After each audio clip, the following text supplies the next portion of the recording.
Hi friends, నేను మీ వినోద్ మౌర్య.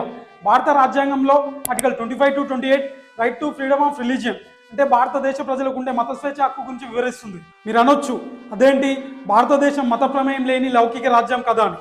100% భారతదేశం మత ప్రమేయం లేని లౌకిక రాజ్యం అయినప్పటికీ ఎవరికి ఇష్టమున్న మతాన్ని వాళ్ళు అనుసరిస్తూ ఎవరికి ఇష్టమున్న దేవుణ్ణి వాళ్ళు ఆరాధించుకునే హక్కు కూడా భారత రాజ్యాంగం ఇస్తుంది. అలాగే భారత రాజ్యాంగం అన్ని మతాలను సమానంగా గౌరవించే లౌకిక దేశాన్ని కోరుకుంటుంది.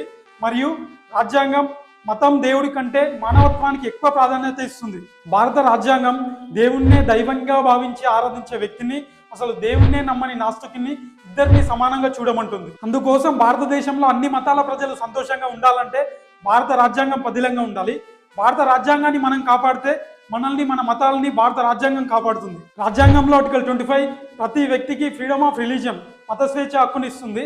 అంటే ప్రతి వ్యక్తి తనకు నచ్చిన మతాన్ని స్వీకరించవచ్చు, ఆచరించవచ్చు, ప్రచారం చేసుకోవచ్చు, మరియు తనకి నచ్చిన దేవుణ్ణి విశ్వసించవచ్చు, ఆరాధించుకునే హక్కు కూడా భారత రాజ్యాంగంలో ఆర్టికల్ 25 ఇస్తుంది. ఆర్టికల్ 25 ప్రకారం ప్రతి వ్యక్తి తనకు నచ్చిన దేవుణ్ణి, మతాన్ని నమ్మవచ్చు, మరియు తన మతానికి సంబంధించిన పూజలు చేసుకోవచ్చు. ఎగ్జాంపుల్, గుడికి వెళ్ళి పూజలు చేసుకోవడం, మస్జిద్కి వెళ్ళి నమాజ్ చేసుకోవడం, మరియు చర్చికి వెళ్ళి ప్రార్థన చేసుకోవడం లాంటివి. అలాగే తన మతాన్ని ప్రచారం చేసుకోవచ్చు, కానీ బలవంతంగా మతం మార్చడం నేరం. ఆర్టికల్ 25 ప్రకారం ప్రతి వ్యక్తి తనకు నచ్చిన మతాన్ని, దేవుణ్ణి నమ్మవచ్చు, లేదా ఏ మతాన్ని, ఏ దేవుణ్ణి నమ్మకుండా ఉండవచ్చు. అలాగే ఒక కొత్త మతాన్ని స్థాపించుకునే హక్కు కూడా ఆర్టికల్ 25 ఇస్తుంది. ఇది ఆర్టికల్ 25 యొక్క వివరణ ఫ్రెండ్స్. ఆర్టికల్ 25 భారతదేశ ప్రజలకు ఉండే ఫ్రీడమ్ ఆఫ్ రిలీజియన్ మత స్వేచ్ఛ హక్కు గురించి తెలియజేస్తుంది. Keep watching.